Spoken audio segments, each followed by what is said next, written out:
மனுஷனாவே மதிக்கிட்டு போயிடுது. நீங்கள் என்ன இது எல்லாரும் போய் சேரணும் இல்லையா? அதுக்காக தான் ஆத்மானங்கா எல்லாருக்கும் போய் சேரணும். சொல்கிறது யாருத்தான்? நீங்கள் தான் சொல்லுங்கள். சிவாவை கூப்பிட்டு உட்கார வச்சுக்கோ.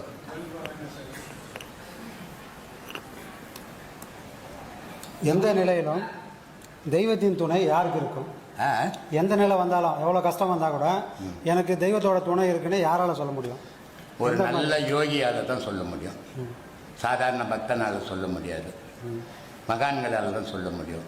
ஏன்னா வாழ்க்கையில் நீங்கள் நினச்சி பார்த்தீங்கன்னா தெரியும். அப்பரை கல் கட்டி அவரை கடல்லே விட்டாங்க. அப்போது நம்மளை மாதிரி ஆள் அந்த என்ன பண்ணியிருப்போம், செத்து போயிருப்போம் மூச்சு திணறி. ஆனால் அந்த கடலில் கூட அவர் என்ன சொன்னார், கடலை இது நீ செய்யலப்பா, மனுஷன் செய்யறதில்லை கடவுள் செய்கிறாருன்னொன்னே கத்தாத்துக்குன்னு கரையேறி வந்தார். பட்டினத்தார உஜினியில் கழுகு மரம் ஏற்றுறாங்க மத்திய பிரதேசத்தில். அப்போ அவர் சொல்கிறாரு, இந்த கழுகு மரம் சாதாரண மனுஷனால் எனக்கு தண்டனை கொடுக்க முடியாது. நான் இந்த ஊன் உடலை எடுத்து ஒரு பாவமாக நான் செய்தது இல்லை. ஆனால் இது முன்பிரிவில் நான் என்ன பாவம் செய்தனோ தெரியல, அதுக்கு தண்டனை நீ தான் தரீங்கன்றார். மனிதன் கொடுக்குறான்னு சொல்லலைங்க. அதனால் அந்த கழுகு மரமே எரிஞ்சு போகுது. அதனால் மகான்களை யாரால அழிக்கவும் முடியாது. மகான்கள் எந்த கஷ்டத்தையும் அவங்க நின்று கலங்கந்தே கிடையாது. இப்போ நடக்கும், இப்போ நம்ம ஆசிரமத்துக்கு வராங்க, கால் வரல சாமி, சுழுகு பிடிச்சிக்கிச்சு, நேற்று ஜுரம் வந்துச்சு சாமி, டயர்டாகி போச்சு, வர முடியலன்றார். அப்பர் காலாஸ்திரிக்கு போறார், போக முடியல, தவழ்ந்துக்குன்னு போறார். ஏன்? வெறி, இறைவனை அடையணும். அதுதான் அந்த மாதிரியான வெறி யாருக்கு வரும்? எந்த நிலையிலேன்னா மகான்களுக்கு மட்டும்தான் வரும். சராசரி மனுஷனுக்கு வராது. மனுஷன் சந்தோஷமா இருந்தா கடவுளுக்குறாருன்னு நினைச்சிருப்பான். கொஞ்சம் கஷ்டம் வந்துச்சுன்னா கடவுளை திட்ட ஆரம்பிச்சிருவான். இதுதான் மனுஷனுடைய செயல்பாடுப்பா. சொல்லு. அப்போ சாதாரண மனுஷனால அந்த மாதிரி தைரியமா இருக்க முடியாது. சந்தோஷமா இருந்தா இருப்பான். தைரியமா இருக்க முடியாது. தைரியமா தான் இருப்பான். சந்தோஷமா இருந்தா கடவுள் மேல நம்பிக்கை வரும். ஆனா சந்தோஷம் போய் துக்கம் வந்துச்சுன்னா கடவுள் நம்பிக்கை போயிடும். பயந்தே வாழ்வோம். இதுதான் சராசரி மனுஷனுடைய வாழ்க்கை. அப்ப அவங்களுக்கு தைரியம் வரணும்னா அவங்க என்ன மாதிரி யோகி ஆகணும். நல்ல யோகி ஆனா அவனுக்கு தைரியம் வரும். 4 பேர் சேர்ந்து அடிச்சா கூட அடிச்சுட்டு போகணும். இதுக்கு ஒரு உதாரணம். உணர்ந்த பின் வாழ்ந்த பின் வாழ்க்கை அவசியம் தானா சாமி? வாழ்ந்த பின் தான் கடவுளை உணர முடியும். வாழறதுக்கு முன்னே கடவுளை உணரவே முடியாது. அதனால கடவுளை உணர்ந்த பிறகு அவன் வாழ்க்கைக்கு வரமாட்டான்.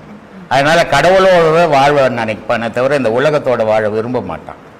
அதனால இந்த வாழ்க்கையை வெறுத்த பிறகுதான் அந்த இறை வாழ்க்கைக்கு போக முடியும். அதனால அவன் அதுல இருந்து இதுல வரமாட்டான். அதுல இருந்துக்குனே வாழ்வான். அதான் வாழ்க்கை.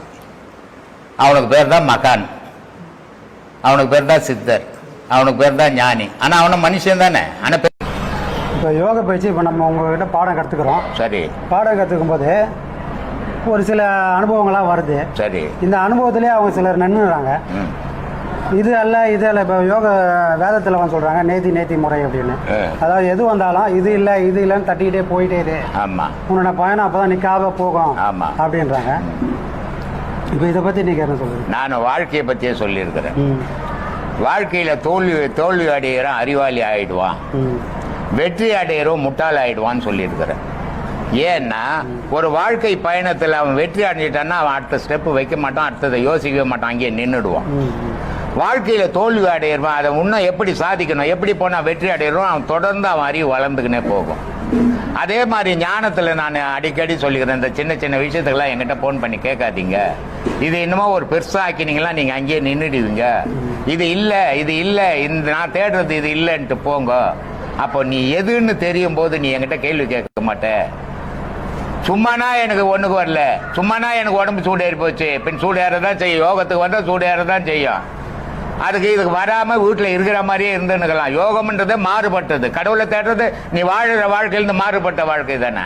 இதுக்கு சும்மானா குரு கிட்ட போன் இதனால தான் குருமார்கள் என்ன பண்ணா இந்த சிக்கல் எல்லாம் நமக்கு வேணான்னு எவனுக்கு உபதேசம் கொடுக்காம வாழ்ந்துட்டு போனான். இவனுக்கு உபதேசம் கொடுத்த உடனே இவன் பெரிய மகான் ஆயிட்ட மாதிரி சின்ன சின்ன விஷயத்துலாம் குரு ராத்திரி 12 மணிக்கெல்லாம் போன் பண்ணி கேட்டுக்கிறான்.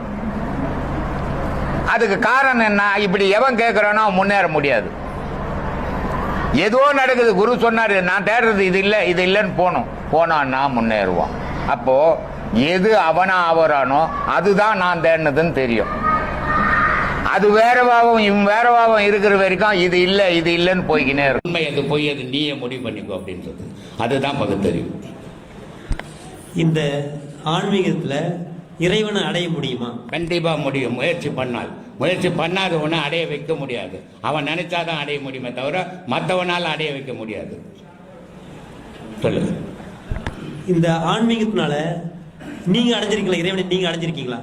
நான் அடைஞ்சுக்கிறேன்னு சொன்னா உனக்கு நான் அடையாளம் காட்டுற பொருளா அது? சொல்லு. நான் அடைஞ்சேன்னா அடையலையான்னு நான் காட்டினேன்னா இது அடையாளம் காட்டுற பொருளா? அந்த பாரு ஆன்மீகத்தை நான் அடைஞ்சேன்னு காட்டுற பொருளா இது? இது தன்னையே தேவையற்ற கேள்விகள் இது. இது காரணம் என்னன்னா நம்ம அறிவாளி மாறி காட்டிக்கிறது கேட்குற கேள்வி அது. அதனால எந்த ஒரு ஞானிகளும் பல மகான்களும் நான் கடவுளை யாராவது காட்ட முடியுமா? இப்போ நான் கடவுளை காட்டுறேன், அடைஞ்சேன், அடையல, அது அப்பாற்பட்ட பிரச்சனை. உன் உயிரை மட்டும் நீ காட்டு பார்க்கலாம். உன் உயிரை, கடவுளை கேட்கல நான், உன் உயிரை காட்டு பார்க்கலாம் முடியுமா? அது இல்லைன்னு சொன்ன நீ இருப்பியா? அதனால உயிரை உணர்ற மாதிரி கடவுளை உணரணுமே தவிர அடுத்தவனுக்கு அடையாளம் காட்டுற பொம்மை இல்லை கடவுள். சாமி இதில் இன்னொன்று இது கேட்கலாங்க. இப்போ நம்ம உபதேசம் வாங்குறோம், ஒரே இடத்துல இருந்து செய்ய சொல்கிறாங்க. நம்ம சூழ்நிலை வெளியில் போயிடுறோம். ஆனால் அங்கே வேஸ்ட் கட்டிக்கிறோம், விளக்கேற்றி வச்சு செய்கிறோம். நம்ம வெளியில் போகும்போது ஒரு ஹாஸ்பிட்டல் எங்கன்னா நம்ம ரொம்ப தொழில் போயிடும்போது இங்கே வீட்டுக்கு தான் சாமி செய்ய முடியுங்களா? இல்லை அங்கே எதனா விளக்கு இல்லாமல் செய்யலாம்? அங்கே எப்படி செய்வேன்?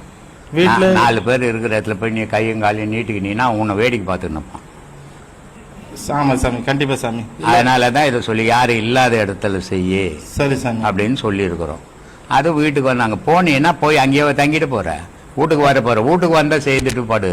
ஒரு நைட்டு வர முடியாத அளவுக்கு இருக்கு. சரி, அன்னைக்கு விட்டுட்டு மறுநாள் 1 மணி நேரம் 2 மணி நேரம் சொன்னது வாஸ்தவம் சாமி, கண்டிப்பா சாமி. சரி. சப்போஸ் சூழ்நிலை சரியில்லைன்னா நீ விட்டுட்டு மறுநாள் உங்களுக்கு அட்வைஸ் என்ன பண்ணுவாரு? ஜாலியா இருக்குன்னு வரா, சந்தோஷமா இருக்குன்னு வரா, ஆடம்பரமா இருக்குன்னு வரா, இல்ல ஆன்மீகத்தோட இருக்குன்னு வரா? ஆன்மீகத்தோட இருக்கு சொல்றத விட உன் உழைப்புல நீ இருந்தா நீ உழைச்சு சாப்பிடு, உன்னால முடிஞ்ச ஊருக்கு நல்லது பண்ணு அப்படின்னா அவரோட அடிப்படை தத்துவம் என்னன்னா உன் உழைப்புல நீ வாழ, அடுத்த நம்பி நீ வாழவே வாழாத. ஐயா, இந்த நிலைக்கு வந்ததுக்கு அப்புறம் நிறைய வருமானம் வந்திருக்கும். ஆமா. உங்களுக்கு வீட்டு செலவுக்கு சொந்த செலவுக்கு பயன்படுத்தினது உண்டு? கொடுக்க மாட்டாரு. இதுவரைக்கும் நாங்க ஒரு தொழில் செய்ய வாங்க, ஏன்னா அதுவே ஒரு சந்தோஷமான விஷயம் தான். இப்ப ஆசிரமத்துக்கு பணம் வந்தாலும் நாங்க மேல அதை டெவலப் ஆனதான் அது போட்டோம். அதை எடுத்து நாங்க சாப்பிட முடியாது. அதுக்கான உத்தரவு ஐயா கொடுக்கல. இல்ல ஐயா விரும்ப மாட்டாரு. ஏன்னா அது அவரே பயன்படுத்தல. அவரோட பென்ஷன்ல தான் அவர் சாப்பிட்டு. இதே மாதிரிதான் நீங்களும் இருக்கணும். நீங்க குருமார் ஆகிட்டீங்கன்னா கூட உங்களுக்கு நீங்க ஒரு வருமானத்துக்கு வழி பண்ணிக்கங்க. ஆசிரமத்தை நம்பாதீங்க. ஆசிரமன்றது பொது சொத்து.